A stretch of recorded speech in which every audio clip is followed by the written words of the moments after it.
Pemirsa, di tengah kontroversi putusan Mahkamah Agung yang mengubah syarat usia calon kepala daerah, jalan Kaisang Pangarep untuk berlaga di Pilkada 2024 tampaknya semakin terbuka lebar.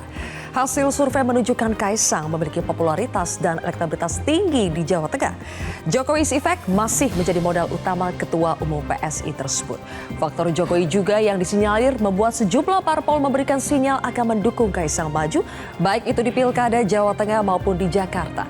Namun, Jawa Tengah yang dikenal sebagai kandang banteng tentu tidak akan menjadi arena tanding yang mudah bagi putra bungsu Presiden Jokowi itu. PD Perjuangan diyakini akan memberikan perlawanan keras kepada siapapun calon yang dianggap sebagai orangnya Jokowi. Apakah jalan Kaisang bertanding di Pilkada 2024 bakal mulus? Akankah Jokowi's Effect lagi-lagi akan menjadi penentu kemenangan? Inilah kontroversi selengkapnya karpet merah bagi Kaisang. Bersama saya, Zilvia Iskandar.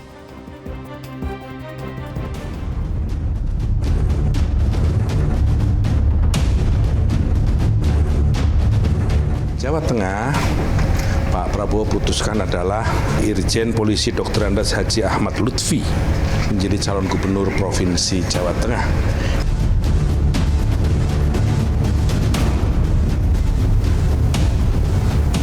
Peluang menang alhamdulillah sangat besar di Jawa Tengah.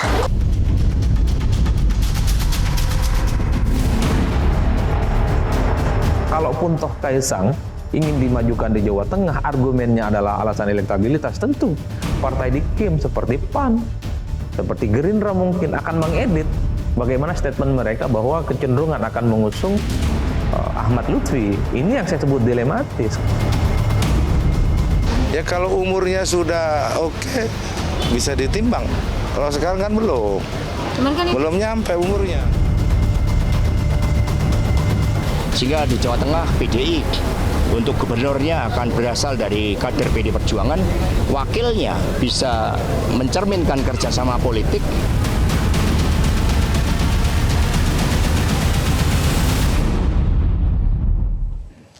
Pemirsa, untuk membahasnya sudah hadir 6 narasumber di studio Metro TV. Di sebelah kanan saya ada politikus Partai Golkar, Maman Abdurrahman. Bang Maman, selamat malam. Selamat malam. Berikutnya ada Ketua DPP PSI, Chairil Tansil. Mbak Chairil, selamat malam. Halo semua. Berikutnya juga ada Direktur Eksekutif Indobarometer, Mas Kodari. Mr. Q, selamat malam. Malam. Di sebelah kiri saya ada Ketua Bapilu Pilkada PDI Perjuangan, Adian Napitupulu. Bang Adian, selamat malam. Selanjutnya ada Ketua DPP PKB Lulu Nur Hamidah. Mbak Lulu, terima kasih sudah hadir. Dan juga ada founder Kedai Kopi, analis komunikasi politik Henry Satrio. Mas Hensat, selamat malam. Selamat malam. Baik, langsung saja kita mulai Bapak Ibu sekalian. Mbak Chairil, ke Anda dulu. Jadi sampai hari ini Kaisang sebetulnya lebih pede bertarung di Jakarta atau di Jawa Tengah? Kita kan selalu jawabnya tunggu Agustus, tapi ini bentar lagi udah Agustus, jadi udah nggak bisa ngeles. Next week. Ya, jadi gini, saat ini Mas Kaisang ini masih berusaha untuk menggrab apa sih aspirasi dari akar rumput. Karena pada akhirnya bukan masalah maju di daerah mana, tapi kira-kira sesuai nggak visi misi yang Mas Kaisang mau bawa begitu. Tapi saat ini ya kita tahu sendiri ya bahwa ya memang di Jateng itu memang surveinya sangat tinggi, dan kita tahu bahwa Jateng ini banyak sekali melahirkan pemimpin-pemimpin Indonesia yang begitu bagus dan baik, misalnya Jokowi. Ini menunjukkan bahwa masyarakat di Jateng ini adalah pemilih kritis. Dan dengan hasil survei yang menempatkan Mas Kaisang dipasangkan dengan siapapun itu tinggi hasilnya, ini merupakan suatu kehormatan untuk PSI. Karena berarti bahwa ya kader kami dipercaya begitu oleh masyarakat di Jateng. Tapi kalau misalnya ditanya apakah mau maju atau tidak, hingga detik ini DPP PSI belum mengambil keputusan. Tapi yang jelas kita akan mengikuti garis dari Kim, dari Koalisi Indonesia Maju. Karena bagaimanapun juga Mas Kaisang selalu menyatakan bahwa kami di PSI kami akan mendukung pemerintah pusat, yaitu Prabowo Gibran yang nanti akan memerintah beberapa bulan lagi ke depan ini, agar program-program pusat bisa inline, bisa sejalan dengan program yang ada di daerah. Tentunya dengan melihat juga bagaimana kearifan lokal ya. Oke, teman-teman boleh tolong ditampilkan hasil survei yang menempatkan Kaisang di posisi tertinggi ya. Ada survei dari Indikator Politik itu tanggal 10 sampai 17 Juni 2024, pemirsa. Di situ Kaisang Pangarep mengungguli Irjen Pol Ahmad Lutfi. Iya, di belakang ini sudah terbuka ya. Kemudian juga di survei Litbang Kompas periode 20 hingga 25 Juni. Kaisang Pangarep juga unggul dari Ahmad Lutfi, tapi kalau di Litbang Kompas itu angkanya baru 7%. Unggul tipis saja dari Ahmad Lutfi. Berikutnya di LSI, top of mind-nya Kalau kita lihat top of mind ya, yang pertama itu Ahmad Lutfi, kemudian yang kedua baru Kaisang. Tapi bisa dibilang memang survei Kaisang itu dibandingkan di Jakarta lebih tinggi di Jawa Tengah. Jadi Mbak Ceril, pertanyaan saya kalau ditanya, pede mana dengan hasil survei seperti ini, lebih pede di Jakarta atau di Jawa Tengah? Sebenarnya Mas Kaisang tuh nggak pernah loh ngebahas bahwa dia akan maju pilkada daerah manapun. Sekarang yang dilakukan adalah kemarin misalnya gini, kita di DKI sholat Jumat misalnya, itu kan rame banget wartawan. Karena memang teman-teman DPW Provinsi DKI itu semuanya hadir gitu untuk mendampingi Mas Kaisang sholat Jumat. Jadi ya heboh lah wartawan gitu kan. Lalu ke PRJ ternyata kita nggak ngomong-ngomong pun orang pada minta foto gitu ya, warga yang datang ke PRJ. Tapi apakah itu bagian dari kampanye? Saya rasa bukan. Itu cuman bagaimana ketum menjalankan aktivitas tapi ya kecium aja sama media dan ya antusias lah masyarakat gitu ngeliat ada Kaisang. Mungkin karena popularitasnya kemarin, tadi pagi saya dengan survei indikator itu katanya popularitas Kaisang di DKI itu sudah sampai 90% lebih. Jadi ya mungkin karena populer. Jadi gimana sih kalau orang lihat seseorang yang populer pasti pengen foto ya. Okay. Lalu kemarin kalau misalnya ke Jawa Tengah itu juga bukan bagian dari safari politik berkampanye untuk pilkada secara dirinya pribadi. Tapi kita memang meresmikan kantor DPD PSI Solo dan Semarang. Oke. Jadi sebenarnya sama sekali belum ada pergerakan untuk maju sebagai calon kepala daerah. Belum ada pergerakan untuk maju, tapi belum tentu tidak pede kan untuk maju. Kalau pede saya rasa gini, Mas Kaisang ini kan kita tahu lah dia keluarga Jokowi. Kalau sampai beliau mau maju, pasti akan all out dan pasti sudah dengan pertimbangan sangat matang. Oke. Nah, boleh ditampilkan lagi survei tadi ya. Kalau kita lihat dari 3 survei tadi, nama kader PDI Perjuangan, Bang Adian, bahkan tidak ada dalam 3 besar survei. Kenapa Bang Adian? Apakah PDI Perjuangan sedang mengalami krisis kader atau bagaimana? Surveinya mana? Boleh ditampilkan lagi teman-teman biar Bang Adian bisa lihat. Ini bahas PDI Perjuangan apa Kaisang nih? Semuanya dibahas di survei ini di Jawa Tengah. Kalau menurut gua calonnya itu, PDI Perjuangan tidak ada 3 besar, Bang Kalau Adian. menurut gua, kalau dia sendiri bilang tadi Kaisang belum bilang siap untuk maju, terus kita ngobrolin apa? Karena kan temanya ini kan Kaisang. Apa karpet merah untuk Kaisang. Merah ini artinya apa nih? Jadi kita bicarakan Kaisangnya, jangan bicarakan PDI Perjuangannya. Jadi nggak mau ngomong PDI Perjuangan, Bang Adian? Bukan, kan kita konsisten dengan tema ya. Oke, temanya Kaisang. Kaisang ini kan belum cukup umur kan? Kalau menurut Itu MA loh. sekarang udah cukup, Bang. Oh, berubah lagi aturannya? Iya. Masa Bang Waduh. Adian baru tahu? Jadi tiap kali ada anak Pura-pura mau nggak maju, tahu. aturan berubah? Waduh, baru tahu saya. Oke. Apa? Boleh lah bridgingnya boleh. Bridgingnya boleh. Enggak, kenapa? Ini juga problemnya. Kenapa? Kita tuh cinta banget Indonesia ini dan kita mencintai betul undang-undangnya, konstitusinya. Jadi sudahlah, aduh, anak maju berubah, anak maju berubah. Tapi ya sudahlah. Ya mungkin ini apa ya, nasib yang harus dilewati bangsa kita ya untuk menjadi lebih dewasa. Karena semua yang kita buat hari ini akan dicatat baik oleh sejarah kan. Itu loh, sejarah akan mencatat baik sekali buat pernah terjadi. Ada satu anak maju, undang-undang berubah, anak Tapi kan berikutnya kata maju, Mbak Ceril belum undang-undang tentu berubah. Kaisang maju, Bukan, Bang Adian. saya baru Belum tahu memutuskan untuk maju tadi kan pilkada. katanya, sekarang sudah bisa maju, kenapa? Aturannya berubah. Saya kaget gitu loh. Loh, berubah lagi ternyata. Kan itu. Memorinya jadi keingetan Pilpres gitu maksudnya. Dipaksa kembali kita. Jadi untuk menjawab pertanyaan saya tadi soal PDI Perjuangan juga, PD Perjuangan itu punya 33 kursi kalau tidak salah. Kalau salah tolong diralat. 30 kursi. Iya, 30 kursi di Jawa Tengah. Dan itu kandang banteng. Kita partai yang sudah teruji. Dan bisa maju sendiri loh Mas. Bisa maju sendiri. Syaratnya cuma 24. Iya, dan kita bukan partai yang kemudian besar karena disupport oleh orang tua. Tidak. Ketua umum kita melewati proses ujian yang luar biasa. Tidak 1-2 hari langsung jadi, kira-kira seperti itu. Jadi saya pikir, saya percaya pada kekuatan partai kita. Saya percaya pada kekuatan mesin politik partai kita. Dan saya percaya pada keberpihakan partai kita pada persoalan-persoalan rakyat. Yang menyedihkan ketika pilkada ini kita berbicara tentang angka-angka survei terus. Tapi kita tidak pernah bicara tentang program-program kerakyatan. Kesedihan terbesar saya adalah ketika harga barang-barang naik, kemudian negara merubah undang-undang DPA gitu loh, anti pres. Kemudian pabrik-pabrik tutup, lalu undang-undang TNI Polri dirubah, hubungannya nggak ada. Seharusnya undang-undang itu dirubah betul-betul untuk kepentingan rakyat. Nah itu sekali lagi saya bilang akan dicatat dengan baik oleh sejarah. Oke, baik. Pak Chairil mau menanggapi ketika Bang Adian kembali menyinggung aturan MA yang diubah karena momen pilkada ini. Gue nyinggung, lu yang bilang diubah tadi. Saya menjawab tadi pertanyaan Bang Adian yang seperti pura-pura tidak tahu kalau aturan MA-nya sudah diubah. Silakan Saya Pak tertarik Chairil. menanggapi sedikit ya ketika Bang Adian, ini kan senior aktivis begitu ya. Ketika Bang Adian mengatakan bahwa partai kami sudah teruji, kami peduli dengan persoalan rakyat, ketum kami sudah teruji melewati berbagai hal lah. Saya rasa mungkin ini juga merupakan ujian untuk PSI dan ketum kami Kaisang. Di mana seorang anak muda yang begitu banyak dicibir oleh partai-partai senior begitu ya.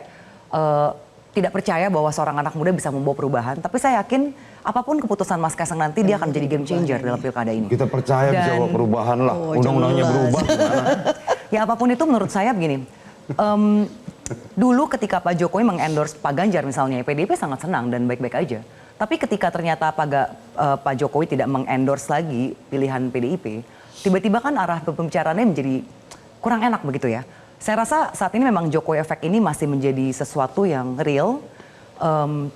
Orang menanti apakah Mas Kaisang ini akan masih membuktikan kekuatan Jokowi Effect atau tidak. Dan saya rasa ya kita lihat bersama saja nanti. Yang jelas pada saat ini Mas Kaisang sendiri belum pernah loh mengatakan bahwa dia ingin maju. Pada saat ini yang justru melirik Mas Kaisang, partai-partai lain yang berusaha agar Mas Kaisang mau maju pilkada. Misalnya kemarin ketika kami bertandang ke Golkar, ada Bang Maman juga, dan di situ Pak Erlangga mengatakan bagaimana kalau Mas Kaisang kalau sampai tertarik maju pilkada DKI, kami sudah menyiapkan calon untuk berpasangan. Oke. Ya, kita tahu dalam rilisnya ada Yusuf Hamka di situ.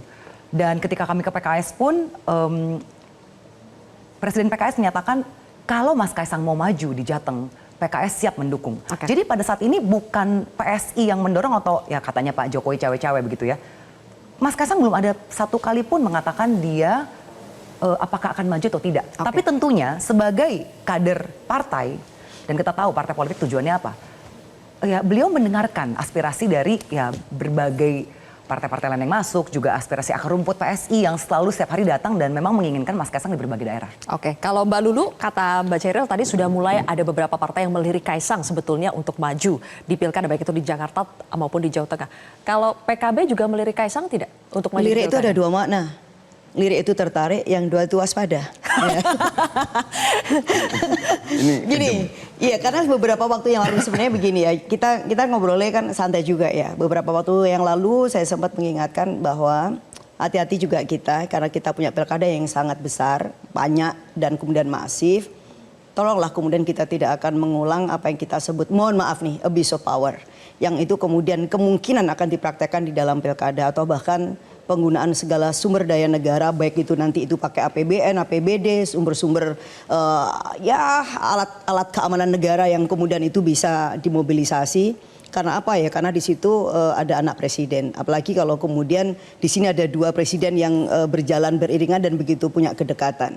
Jadi kalau misalkan Mas Kaisang nggak usah ngomong, ya emang dulu juga sama. Dulu juga bilang nggak tertarik dan juga nggak perlu ngomong. Tapi kan kemudian kita tahu ada situasi politik kita yang sedemikian rupa. Jadi dengan diem aja itu bisa memanggil gitu ya partai-partai lain untuk kemudian mengusung. Nah, kenapa PKB misalkan belum tertarik atau tidak tertarik? Karena seperti yang disampaikan oleh Pak Muhaimin kemarin, apa kita tidak bisa menyudahin sih sebenarnya gitu, memberi kesempatan yang pertama, tetapi kan tidak berarti kemudian harus dilanjutkan lagi untuk yang anak yang berikutnya. Ya mohon maaf seperti itu. Dulu disampaikan misalkan oleh Pak Ketum ini walaupun dengan canda ya, ketika Pak Harto itu kan mengalami titik-titik kejatuhan itu kan hanya karena nepotisme yang kecil. Misalkan ada anaknya satu dijadikan menteri, tidak sampai kemudian menjadi wakil presiden, tidak sampai kemudian ikut kontestasi di tempat-tempat pemilihan apakah itu gubernur atau kemudian kepala daerah. Tetapi kan hari ini sudah sedemikian rupa kesempatan itu terberikan. Nah ini kan seperti itu. Tapi ya ini pilihan terpulang memang kepada rakyat. Tetapi partai politik memang punya kunci karena apa yang memungkinkan calon itu bisa running kan melalui partai politik. Kecuali misalkan Mas Kaisang akan maju sebagai kandidat independen. Nah itu boleh juga di-challenge. Karena apa? Di Jawa Tengah kursinya kan masih 2. Sementara PKB itu 20, ya wajar kalau kemudian kita akan usung kader kita. Dan, jadi jawabannya melirik ya, tertarik atau melirik waspada? Kaisang? Waspada. Waspada. Saya boleh menambahkan, saya rasa tidak apple to apple ya jika membandingkan Pak Harto mengangkat putrinya menjadi menteri. Karena itu adalah hak prerogatif presiden, ditunjuk langsung dan diangkat.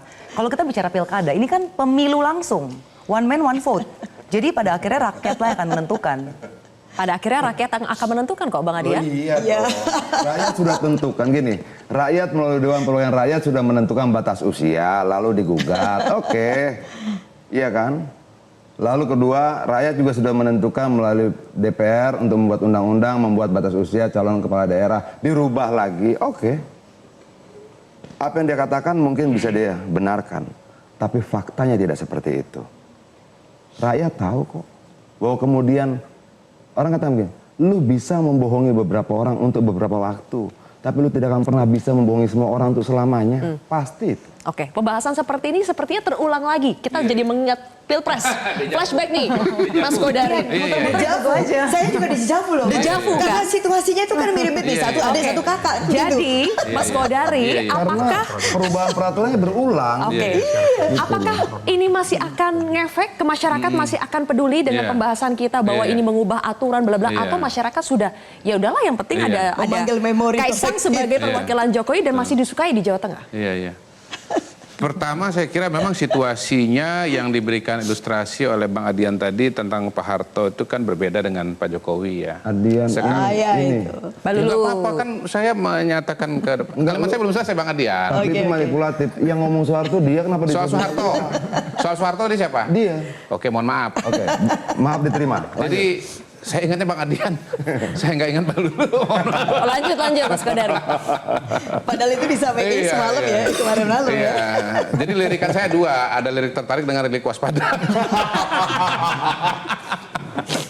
Jadi gini, kalau kita lihat ke posisi Pak Jokowi pada hari ini, apapun yang disampaikan oleh Bang Adian, pendapat Mbak Lulu misalnya, dan nanti barangkali Bang Hensait, faktanya adalah tingkat kepuasan ya, dukungan masyarakat kepada Pak Jokowi itu tinggi gitu, itu satu.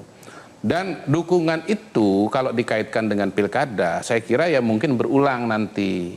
Seperti misalnya yang terjadi pada saat Pilpres, bahwa daerah di mana Pak Jokowi sangat populer seperti Jawa Tengah, kan surveinya dari Lembaga Survei Indonesia kalau nggak salah, Mas Jayadi Hanan, itu kan tingkat kepuasannya 85%. Jadi pandangan masyarakat Jawa Tengah, Mbak Lulu KTP-nya Jawa Tengah bukan? Jawa Tengah sekarang. Jawa Tengah. Mungkin Mbak Lulu adalah bagian dari yang 5% atau 10% gitu. Sementara yang 85 itu happy dengan Pak Jokowi. Kalaupun ada kata dejavu dari saya tadi adalah dejavunya itu, kalau Bang Adian itu kan dejavunya ini perubahan undang-undang. Kalau saya enggak, dejavunya ini adalah ini badai dalam secangkir kopi gitu loh. Maksudnya? Bahwa yang elit yang ribut ini itu cuman beredar dalam gelas aja. Sementara semestanya yang lain itu pikirannya berbeda gitu. Kita nggak usah jauh-jauh lah, misalnya lihat di Jawa Tengah. Di sana yang menang siapa? Prabowo Gibran. Angkanya berapa? 53. Ganjar berapa? 35 gitu loh. Jadi menurut saya hal semacam itu bisa terjadi di masa yang akan datang. Yang kedua mengenai soal gugatan. Memang konstitusi kita, aturan main kita kan memang membuka ruang kalau ada pasal-pasal yang dianggap merugikan bisa diajukan gitu. Nah soal undang-undang DPR kemudian udah dibuat lalu nggak bisa digugat, ya mungkin zaman dulu ketika tidak ada mekanisme judicial review, tapi sekarang memang ada mekanismenya. Dan Bu Mega kan selalu dengan, kalau nggak salah dengan bangga itu yang mencari lokasi Mahkamah Konstitusi itu kan saya gitu loh. Loh sekarang kalau Mahkamah Konstitusi menjalankan perannya untuk mengambil keputusan misalnya begitu ya, atau kemudian ada rakyat yang datang untuk mengajukan gugatan menggunakan hak pilihnya karena itu dianggap melanggar konstitusinya misalnya, ya jangan dimarahin Bang, ini kan proses demokrasi dan ini proses hukum ya. Jadi ini cara melihat yang menurut saya harus disampaikan kepada publik juga gitu loh, bahwa ya kalau sekarang ada pola-pola pertarungan mengingatkan pada Pilpres, ya karena ini pilkada ya sama gitu loh, pertarungan gitu, kompetisi. Jadi nanti kita akan lihat akan ada perbedaan pemikiran, tetapi ya prediksi saya sih ya ini akan terulang kembali dejavunya itu, badai dalam secangkir kopi. Oke, Mas Hensat sudah nganggung-nganggung, Bang Maman juga sudah senyum-senyum. Nanti saya akan minta tanggapannya juga kepada Mas Hensat dan juga Bang Maman, tapi kita harus jeda terlebih dahulu pemirsa. Kontroversi akan kembali sesaat lagi.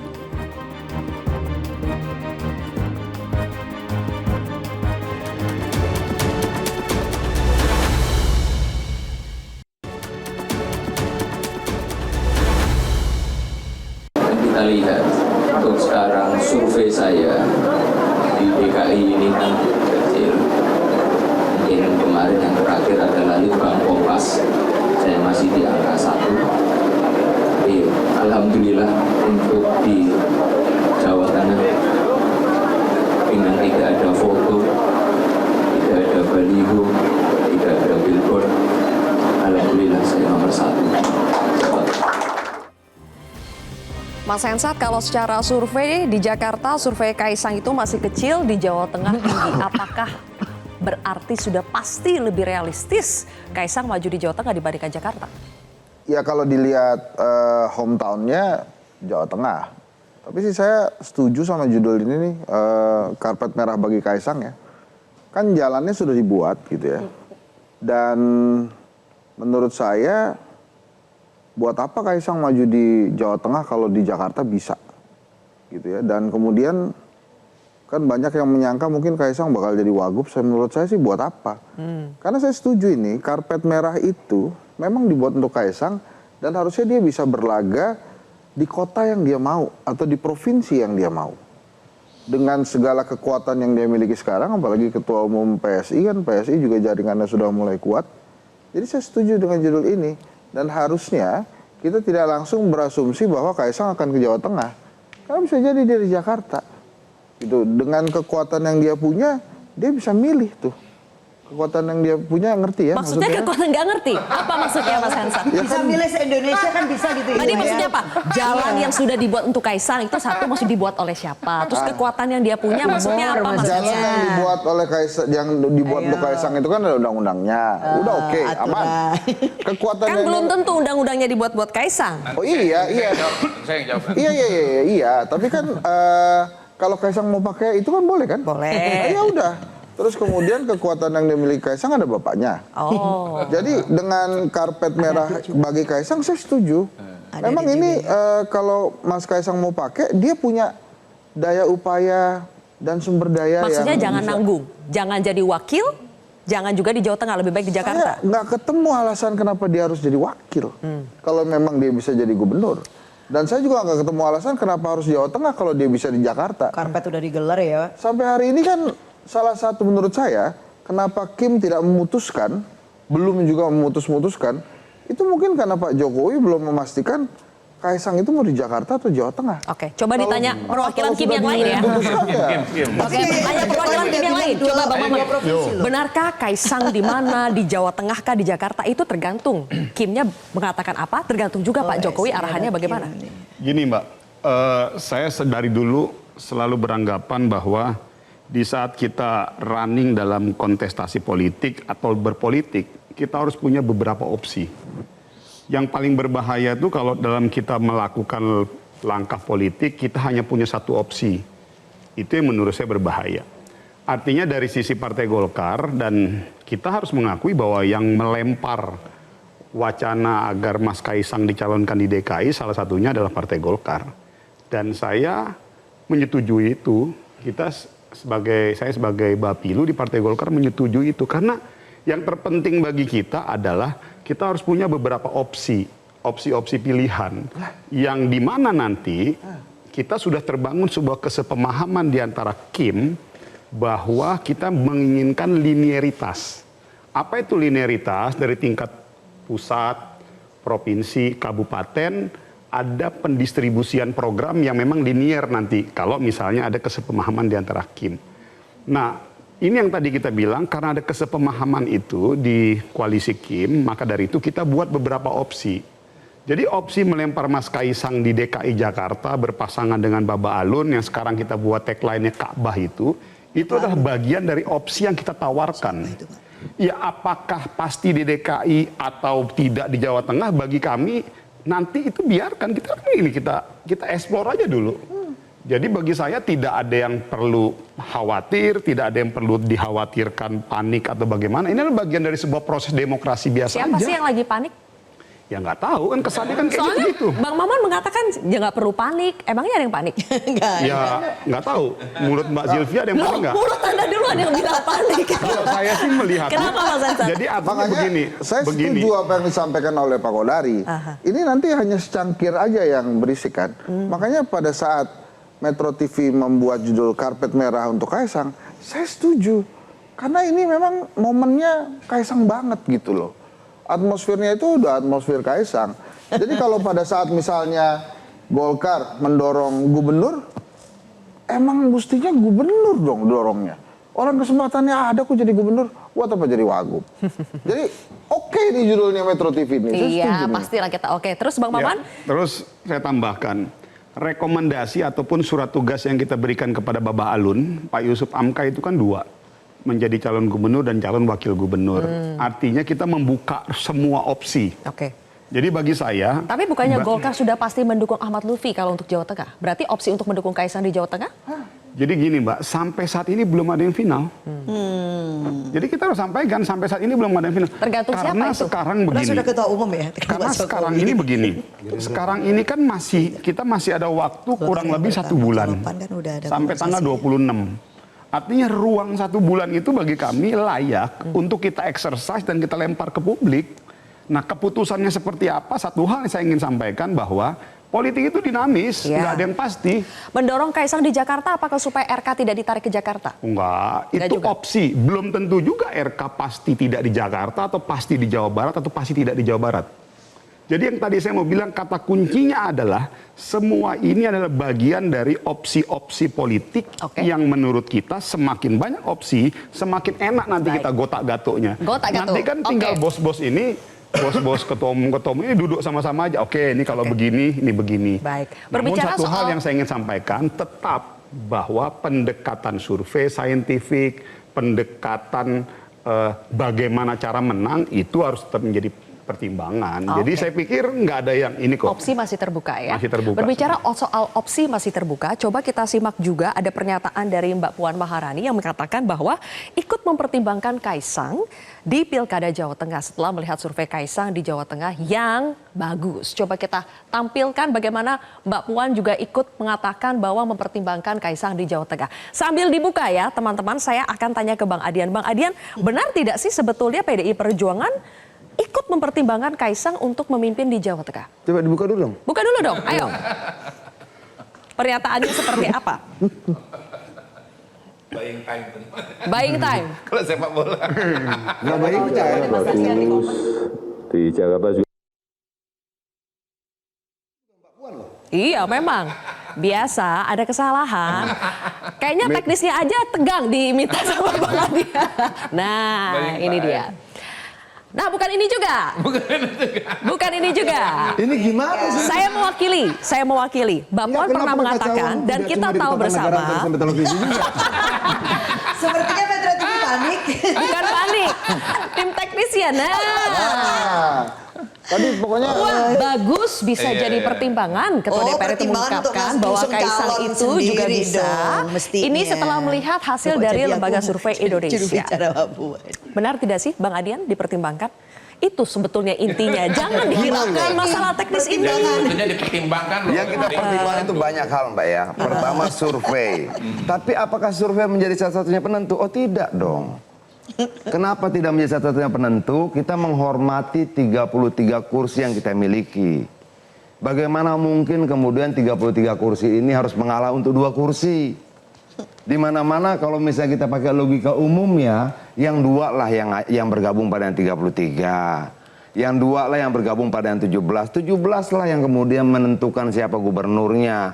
Kalau kemudian yang 2 yang mengatur, sepertinya ada kekuatan lain di luar daripada angka-angka. Tapi yang 2 ini yang surveinya lagi tinggi Bang Adian. Bukan. Survei satu sisi. Oke. Tapi kan kita berhitung tentang begini Pak. Kalau dia cuma punya 2 kursi, oke. Bagaimana dia mengatur anggaran dan kebijakan-kebijakan lain di parlemen? Kenapa parlemennya ada 17, ada 20, ada 33, gitu loh. Kenapa kemudian kita berharap yang punya kursi banyak itu lah yang kemudian jadi pemimpin nomor satunya, agar keseimbangan di parlemennya berjalan. Kalau kemudian cuma menginginkan pokoknya mau 2 saya gubernur, mau 1 saya gubernur, segala macam, berpikir dong bagaimana pengelolaan parlemennya. Itu kan penting juga, kan tidak cuma eksekutif toh. Eksekutif ini hanya bisa berjalan kalau ada legislatifnya. Nah, dia harus kemudian bernegosiasi dengan sekian banyak orang. Nah, menurut saya itu menyulitkan proses berjalannya pemerintahan daerah saat itu. Oke, berarti kalau sebagai Itu loh. Ketua Bapilu Pilkada PDI Perjuangan, Bang Adian ingin mengatakan untuk Jawa Tengah PSI tidak akan dipertimbangkan, Kaisang tidak akan Kita dipertimbangkan. percaya pada kemampuan kader kita. Kita melakukan kaderisasi, kita melakukan pendidikan politik, kita menempa kader kita sebaik-baiknya. Baik. Kita percaya kader kita punya kemampuan lebih baik daripada Kaisang. Oke. Kalau tidak percaya, ngapain kita kaderisasi partai? Golkar juga pasti punya kader yang lebih baik dari Kaisang. Makanya dia bisa menang 17 kursi. PKB juga pasti punya kader yang lebih baik dari Kaisang. Makanya dia menang 20 kursi. Kalau kemudian kita tidak percaya pada kemampuan kader kita, ngapain kita bangun partai politik? Banyak yang melirik Kaisang, tapi juga banyak yang memandang Kaisang sebelah mata. Silakan dijawab Mbak Ceril, tapi kita harus jeda terlebih dahulu pemirsa. Kontroversi akan kembali sesaat lagi. Dengan mata banyak.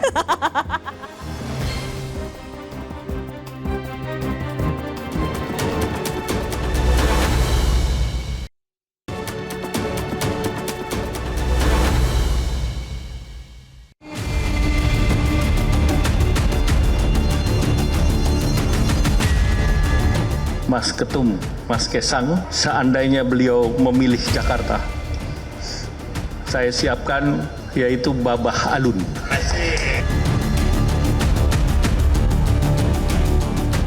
Saya kembalikan ke Kaisang. Kaisang itu ketum partai dan saya yakin dia bisa memutuskan sendiri. Saya hanya mendoakan yang terbaik saja. Kalau Kaisang bertanding di Jakarta, lawannya Anies Baswedan, ini butuh kerja keras yang menurut saya tidak main-main. Urusan pilkada itu urusannya partai politik, jadi jangan ditanyakan kepada saya.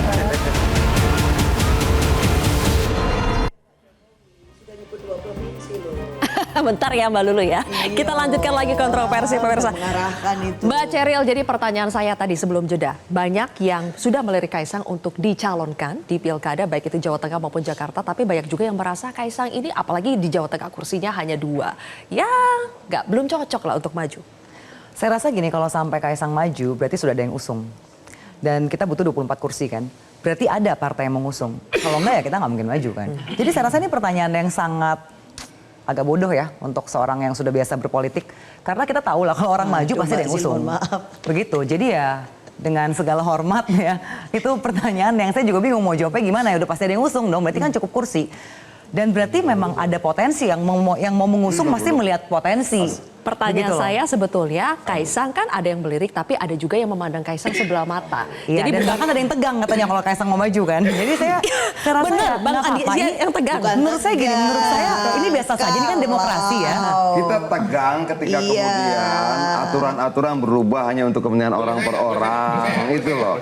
Jadi gini, kalau kita bicara pemenangan, variabelnya itu kan ada 2, ada kuantitatif, ada kualitatif. Nah, kalau kita bicara pemenangan di era pemilihan langsung, kata kunci pertama yang biasanya diperhatikan itu adalah elektabilitas. Jangankan yang punya 2 kursi saja, yang nggak punya kursi pun bisa didukung karena dia punya elektabilitas. Misalnya waktu Ridwan Kamil belum jadi anggota Golkar, banyak yang dukung. Karena apa? Karena dia punya elektabilitas, dan contoh seperti itu banyak di daerah-daerah yang lain. Kursi. Ya, bahkan sebetulnya alam pikiran yang menggunakan jumlah kursi sebagai indikator bagi calon gubernur dan wakil gubernur atau bahkan capres-cawapres itu sebetulnya salah. Misalnya pernah nih tahun 2009. Bagaimana dibilang salah aturan undang-undangnya? Sebentar. Ini saya belum selesai. Bukan, Tadi juga belum selesai. Saya tadi belum selesai, sudah lu potong. Saya tadi disuruh bicara, saya bicara, kamu potong. Moderatornya di sini. Iya dong. Di sini. Nah, sekarang saya bilang, bagaimana mungkin tidak alat ukur undang-undang mengatur ada 20% yang kemudian boleh mencalonkan. Kalau tidak sampai 20% tidak bisa mencalonkan. Itu alat ukurnya undang-undang jelas gitu loh. Kenapa dibilang lebih tinggi? Kenapa dibilang tidak boleh? Poinnya tidak perlu kursi. Kalau itu rubah lagi undang-undangnya. Jadi kalau menggunakan nggak bisa kursi partai sebagai indikator itu salah. Kursi bukan indikator. Itu adalah tanda-tanda kekalahan. Kursi bukan indikator Bang Adian. Sekarang giliran Anda bicara. Begini loh, sudah jelas undang-undang dan peraturan mengatur bahwa untuk bisa mencalonkan itu harus memiliki 20% kursi DPR atau 25% suara yang memiliki kursi di DPR. itu artinya ada pengaruhnya jumlah kursi dan pengusungan itu. Bahwa yang dia maksud itu berbeda. Orang mau ngasih, lu punya uang 10, lu mau ngasih sama yang punya uang 2, itu urusan lain. Tapi bahwa undang-undang mengatur demikian. Baik. Kalau kamu tidak puas, rubah lagi undang-undangnya. Kamu kan sudah biasa merubah undang-undang. Bang Adian bicara syarat pencalonan ya. Kalau Bang Kodari bicara soal pemenangan itu tidak ditentukan oleh kursi. Oke. Kemenangan itu tidak semata-mata soal elektabilitas. Nah, ini baru tanggapannya. Oke.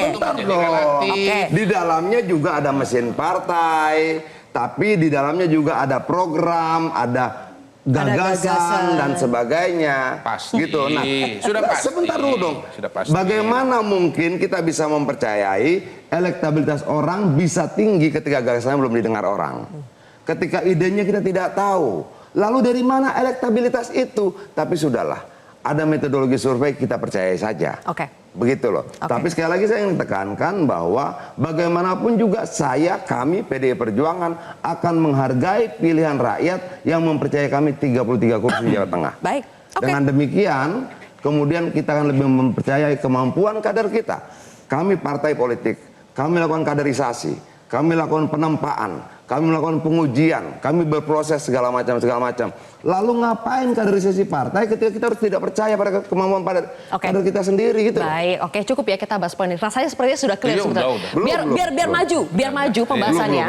Mas Kodari, saya ingin tanya begini deh. Sekarang di Jawa Tengah kita tahu itu adalah kandangnya Banteng. Oke. Tapi di Jawa Tengah kita juga kenal ada Jokowi's Effect yang begitu besar. Betul. Sekarang, per hari ini, politik hari ini, Jokowi's Effect versus Banteng's Effect itu akan lebih mana yang berdampak lebih besar di Jawa Tengah? Iya, per hari ini kalau kita lihat hasil survei, Jokowi Effect lebih kuat. Kenapa? Yang asosiasinya dengan Pak Jokowi surveinya lebih tinggi daripada kader dari Partai Banteng. Gitu. Tetapi ini kan masih posisi pada hari ini. Nanti akan ada pertarungan. Kalau kita menggunakan referensi di masa lalu, walaupun tidak persis, tetapi bisa diperbandingkan, ternyata Jokowi Effect lebih kuat. Karena apa? Karena 02 Prabowo dan Gibran menang dibandingkan dengan calonnya dari Partai PD Perjuangan. Sudah ada pengalaman di Pilpres bagaimana kandang Banteng pun ternyata Pak Prabowo lebih menang di situ. Nah, sementara PKB ternyata di Pilkada Jawa Tengah rencananya akan memajukan calonnya sendiri. Gus Yusuf ya. Boleh kita tampilkan artikel yang mengatakan bahwa PKB tidak tertarik mengusung Kaisang di Jawa Tengah tapi akan memajukan Gus Yusuf di situ.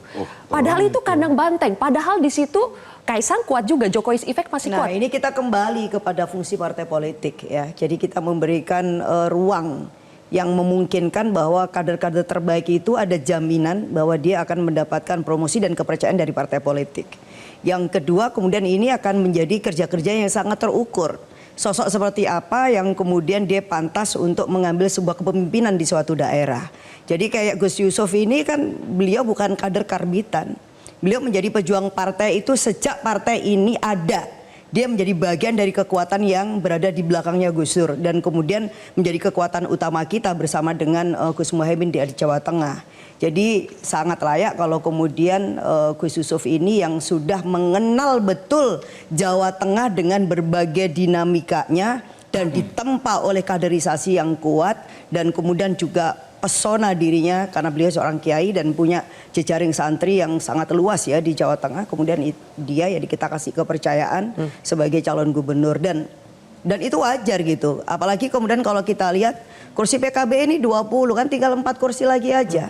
Kalau kita punya hubungan baik lah misalkan dengan rekan perjuangan apakah itu misalnya Nasdem ini di luar apakah kemudian kita pada akhirnya nanti bisa ketemu dengan PDIP ya karena namanya politik bisa sangat dinamis. Tetapi di situ ada PKS karena kita kemarin juga punya pengalaman Pilpres bareng. Lalu kemudian ada PDIP. Jadi kalau digabung itu sudah more than enough untuk kemudian PKB bisa mengusung calon sendiri. Oke, baik. Di belakang kita akan perlihatkan ini adalah jumlah kursi partai politik di Jawa Tengah sesuai dengan hasil pemilu ya. Paling tinggi memang PDI Perjuangan 33 kursi, disusul PKB, baru kemudian Gerindra, Golkar, PKS, sementara PSI itu ada 2 kursi. Mas Hensat, di sini ada tim kaderisasi, tapi di sini kita tahu juga ada tadi yang Anda sebut kekuatan besar di belakang Kaisang. Mana yang akan lebih berpengaruh di pilkada kali ini? Oh ya, si kekuatan. Siapa itu tadi Mas Hensat sudah bilang bapaknya, ya kan? Saya mengutip Mas Hensat nih. Oke. Jadi Ini masih saya urusannya bapak anak, ini judulnya belum selesai, Happy Family. Dijawab dulu Mas Hansa. jadi Iya, gini, lanjut, Mas. Satu-satu nih, Bang Ardian. Ini ya, Caimin kan ngomong nggak tertarik ya. Ngusung Kaisang Jawa Tengah. Ya. Jangan-jangan dia juga udah tahu tuh kalau Kaisang tuh nggak akan Jawa Tengah. Berani banget tuh Caimin ngomong begitu kan. Jadi kalau tadi pertanyaannya kaderisasi versus kekuatan yang besar itu, ya menurut saya kekuatan yang besar itu akan mengeluarkan kekuatan yang besar itu untuk memenangkan si anak ini. Tapi kan November Maksudnya nanti. intervensi gitu atau gimana? Enggak, saya nggak mau bilang intervensi, tapi akan menggunakan kekuatannya untuk memenangkan ini. Karena ini kan akhirnya kan sudah jadi rahasia umum lah. Di beberapa pilkada ini PDI Perjuangan versus Pak Jokowi kan. Ya Jawa Tengah ini ya Pak Jokowi versus PDI Perjuangan. Kecuali kemudian tiba-tiba CLBK. Gitu ya. Balik lagi bersama-sama. Tapi kalau enggak, ya mereka akan bertarung di sini dan ya pasti Pak Jokowi juga akan berusaha untuk anaknya menang kan. Apapun itu caranya, apalagi Tapi pada kan saat November nanti presidennya sudah berganti ya Mas Hansa. justru itu kan dia bisa bebas kampanye dong buat anaknya, kan sudah bebas. Bang Adian nggak bisa protes lagi. Iya. Udah nggak jadi presiden Bang Adian. November Jadi dia tidak bisa. ada Pak Jokowi sebagai presiden, tapi ada anaknya menjadi wakil presiden. Enggak, itu Pak Jokowinya kan udah nggak jadi presiden, jadi dia bisa bebas mengkampanyekan Satu Mas sisi ya. Kaisang. Tapi masih punya wakil juga nih. Ya, paling kakaknya juga masih ada kan. Jadi menurut saya Lagi-lagi kekuatan besar ini yang akan lebih oh iya, leading. kekuatan besar itu. Tapi memang kalau kemudian dipastikan akan menang, ya nggak bisa gitu ya. Tapi saya mengunggulkan kekuatan besar ini yang akan menang gitu. Baik. Kita nggak pernah tahu bagaimana mesin partai Ya, itu kan PDI versi Perjuangan. Iya, makanya ini gue lagi mau belain lo nih. Enggak berani Ya. lagi. Tetapi PDI Perjuangan itu di Jawa Tengah selalu menyimpan misteri kekuatan yang tidak terlihat gitu. Wih, tidak terlihat ya. Dan itu tiba-tiba 33 kursi walaupun Ganjar kalah tapi 33 kursi menang, itu kan artinya ada Iya kekuatan yang tidak terlihat. Benar. baik, PKB baik. juga nggak berubah, posisinya selalu yang kedua di Jawa Tengah. Oh iya, PKB Walaupun mau disebut pilpresnya juga kita dipaksa untuk di posisi yang lebih bawah lagi. Baik. Bang Maman, Mbak Cherry lagi-lagi semacam ada tudingan kekuatan besar di balik Kaisang bahwa nanti mungkin ada cawe-cawe lagi dari Pak Jokowi untuk membantu anaknya menang. Boleh ditanggapi nanti ya, tapi kita jeda lagi pemirsa. Segmen 4, segmen terakhir akan kembali sesaat lagi.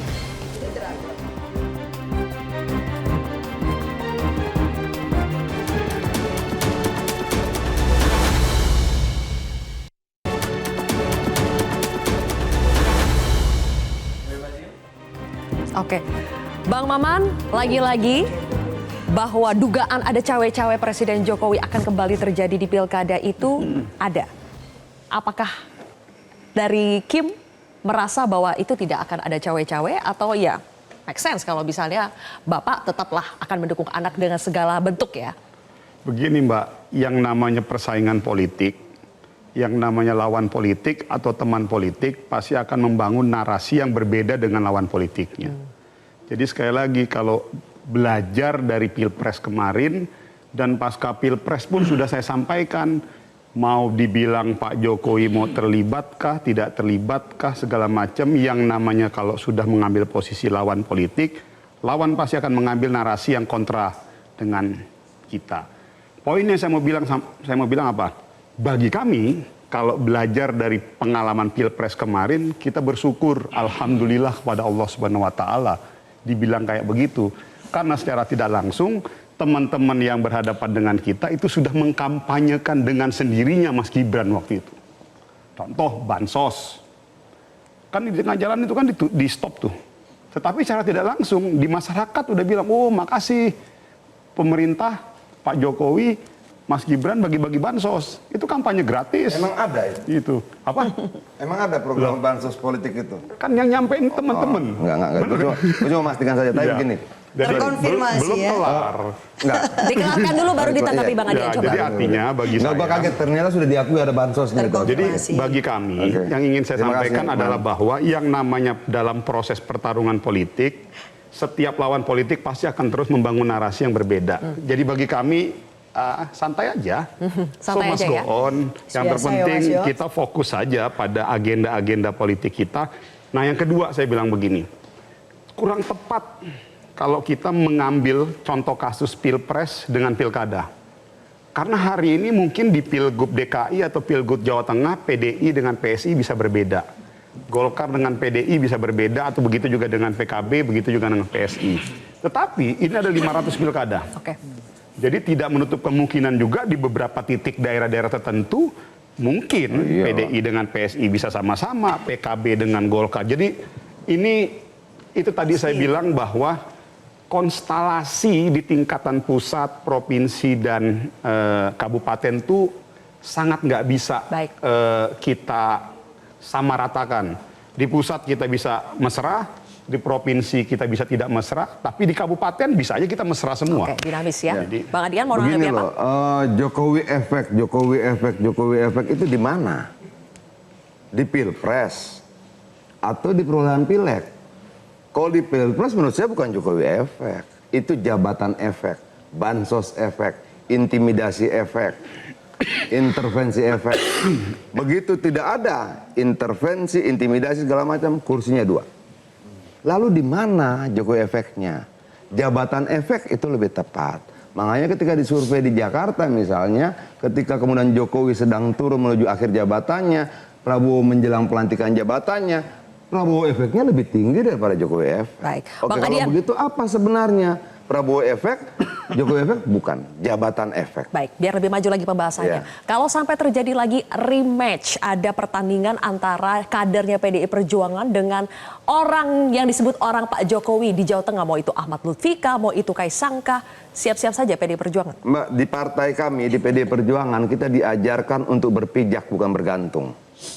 Bagaimanapun juga berpijak jauh lebih kuat dibandingkan bergantung. Mungkin bergantung tampak lebih tinggi, tapi tidak terbangun kekuatan apapun di situ. Ini quotes-nya Adian Apitapulu ya. Jago emang dia. Oke. Mbak Cheryl, tudingan bahwa nanti akan ada cawe-cawe lagi mau dimanapun Kaisang berlaga, baik itu di Jakarta maupun di Jawa Tengah. Bagaimana Mbak Cheryl menanggapinya? Saya ingin mengomentari soal bansos ya. Ini saya seperti ya betul dejavu. Harus mengulang-ulang perkataan ini karena memang narasi harus dijawab dengan narasi. Ulang-ulang bansos. Bansos itu sudah dijelaskan oleh Ibu Sri Mulyani sebagai Menteri Keuangan, itu sudah beberapa bulan sebelumnya sudah diputuskan dan alasannya sudah jelas dipaparkan. Menurut kami di PSI, lebih baik bansos itu mengikuti kebijakan dari Kemenkeu, memang disalurkan untuk rakyat daripada dikorupsi. Kita ingat dulu ketika COVID, siapa menteri yang mengkorupsi dana sosial? Menterinya dari partai mana begitu loh. Jadi buat kami di PSI, lebih baik memang kalau ada APBN disalurkan untuk rakyat. Terus sesuai dengan undang-undang juga dan disetujui oleh semua partai, semua fraksi yang ada di DPR. Jadi sudahlah, soal bansos kita tutup buku. Jangan dituding bahwa ini adalah menang karena efek jabatan. Lalu tadi pertanyaan berikutnya apa? Sampai lupa ini. Karena tudingan bahwa kalau lagi. Kaisang maju pun tetap akan ada cawe-cawe presiden. Akan ada bansos lagi. Menurut saya gini loh. Mobilisasi sumber daya negara. Silakan aja kalau dari kubu yang berseberangan mengatakan cawe-cawe presiden ya. Yang jelas kita tahu pemilu adalah pemilu langsung. Dan ini sangat merendahkan logika rakyat. Sangat merendahkan rakyat Jawa Tengah atau DKI bahwa mereka itu bodoh. Dan bisa diatur oleh pemimpin atau siapapun tangan-tangan apalah katanya ada kekuatan hebat begitu. Berarti kita merendahkan logika masyarakat. Yang setahu saya, misalnya di DKI saja ya, ini masyarakat sudah sangat pintar. Mereka ambil amplopnya, bisa dari 5 amplop yang berbeda, dari caleg yang berbeda, belum tentu dicoblos. Jadi marilah kita sama-sama, kita sudah mulai. Pakai amplop juga. Kenapa? Begini, Selain bansos ada amplop saya buka juga. lagi ya. Sebuah lembaga survei, saya jadi nggak enak nih. Dengan segala hormat, bukan saya, tapi silakan dicek. Lembaga survei di Indonesia menyatakan bahwa yang paling bermain money politik ada 2 partai. Yaitu dengan segala hormat, ini bukan saya tapi hasil survei PDIP dan PKB. Serius, Lidi? Bukan survei saya. Wow. Ini tendensius ini. Perasaan PKB yang ini. bicara amplop Apa nih kamu partai ini ngomong yang miskin ini dituduh yang kita. Hasil survei. Bagaimana ceritanya? Aduh. Gue tambahkan tapi agak berbeda begini. Kita sudah harus closing ini. Sedikit Partai aja. survei ini Sedikit gak aja. terima aku. Kalau gue malah, Ampun. gue berdoa semoga teman-teman di sana yang lawan-lawan politik yang berbeda pada konteks pilkada berteriaklah sebanyak-banyaknya mengenai bansos. Karena gue berterima kasih mereka telah melakukan Tapi kampanye gini lah Pak, gratis. ini kalau kita mau mengakhirin ya. Saatnya saya kira mau siapapun terserah lah, ada hak konstitusional kalau emang undang-undang membolehkan Mas Kaisang kayak atau siapapun kayak gitu. Tapi bukankah kemudian sangat adil kalau memberikan kesempatan kepada rakyat soal gagasan? Soal kemudian rencana kerja itu kan kemudian penting daripada sekedar ini kemudian siapa, anaknya siapa ya. Justru itu yang menurut saya membodohi rakyat itu gitu loh. Jadi bansos membodohin tapi ya sama. gitu. Waktu kita sudah habis, Bang Adian. Oh gitu. Oke, nanti kita sambung lagi ya. Mohon Jawa maaf. Tengah, semangat. Mohon maaf Bapak Ibu sekalian. Baik, Semangat terus. pemirsa dimanapun nantinya Kaisang berlaga, kita titipkan harapan agar kompetisi Pilkada 2024 berjalan fair bagi semua kontestan. Jangan ada cawe-cawe penguasa, biarkan kontestan dipilih karena memang ia pantas dipilih. Kontroversi berakhir sampai di sini. Saya Zilvia Iskandar pamit undur diri. Sampai jumpa.